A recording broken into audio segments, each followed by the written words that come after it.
Welcome back to the channel. In today's video we're looking at an important discussion from the White House. Finland's President Alexander Stubb speaks about his meeting with Ukrainian President Volodymyr Zelensky, alongside Donald Trump and EU leaders, as they all try to find a way forward in the Russia-Ukraine war.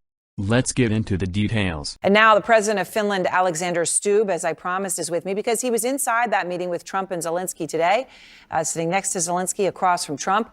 Finland, a crucial country for NATO and Europe, sharing an 830-mile border with Russia. In fact, it is the longest European border with Russia, and Finland is part of NATO. So, as we've made the point before, it's not about NATO. Even though Putin may say sometimes that it is.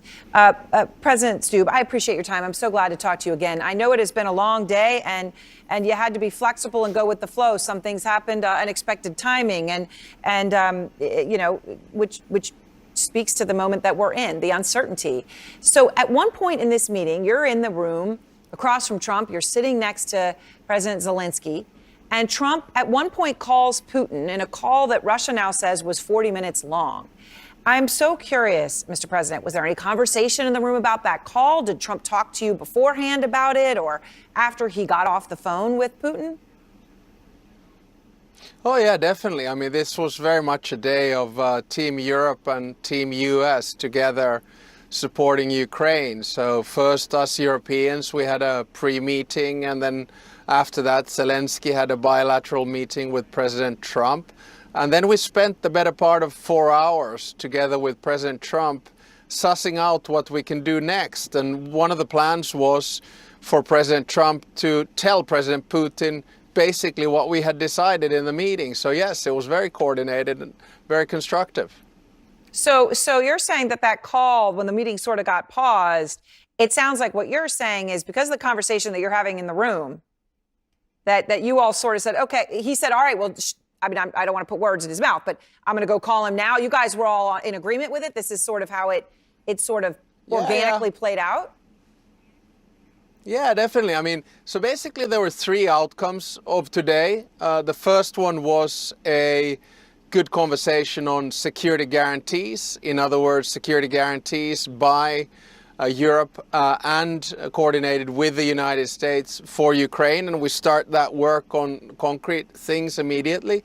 The second one was a suggestion of a bilateral meeting between Zelensky and Putin, and that was what President Trump was testing with President Putin, and President Putin had agreed to do that meeting. And then the third step is after the bilateral meeting, if everything goes well, which is of course always a big if when you're dealing with Putin, there'll be a trilateral meeting. So I think this was one of these meetings where we kind of took, three steps forward rather than any backwards.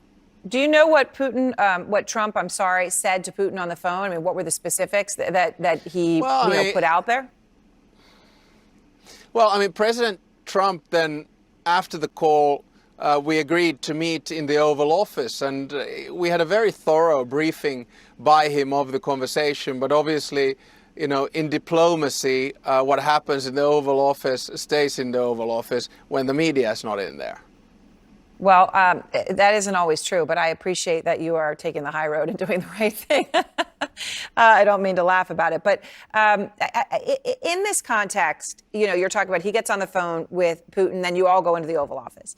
There was a moment where I believe Trump was talking to your colleague, Keir Starmer, and he said something that was caught on a hot mic. He was talking about Putin. Let me play it for you, Mr. President. I think he wants to make a deal for me.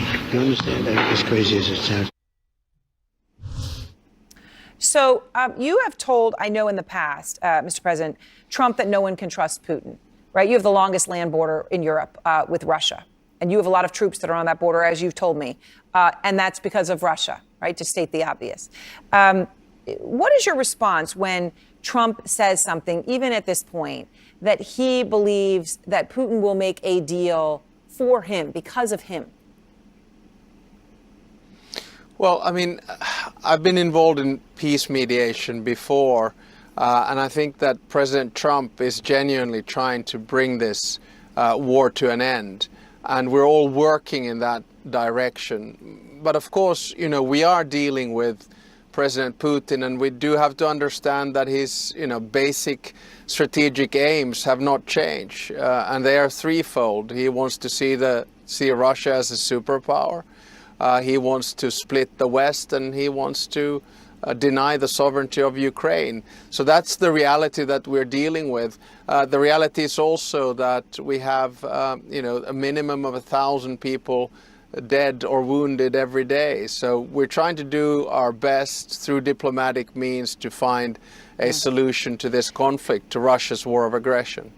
And when you talk about Russia's war of aggression and the history here of what Putin wants, it's personal to you, and not just because you happen to be the president of Finland and you've got the largest land border, all those things that I keep repeating. I mean, it's personal to you. Your father, your grandfather were both born in cities that Finland was forced to cede to the then Soviet Union, cities that are part of Russia now.